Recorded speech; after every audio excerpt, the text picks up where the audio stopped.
hello guys तो আৰু এটা কোৱেশ্চন মই বৰ্ডত লিখি দিছো তো কোৱেশ্চনটো সলভ কৰিছো কি ধৰে ভিডিওটো চাব প্লাস 3y হোল স্কয়াৰ এইটো ফৰ্মুলাটো আছিলে a plus b whole square equal a square plus 2ab plus b square ইয়াক আমি লিখিম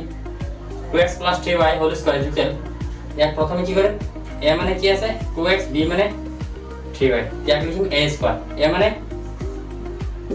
2x square whole square plus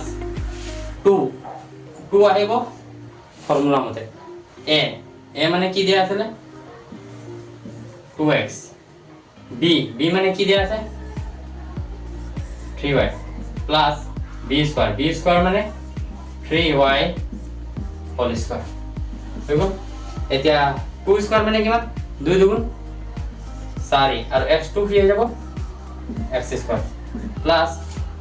এই সংখ্যাখিনি এতে চা 2 আছে ইয়াতো 2x ইয়াত 3 তো এই গোটেই সংখ্যাখিনি পূৰণ হ'ব 2 দুগুণ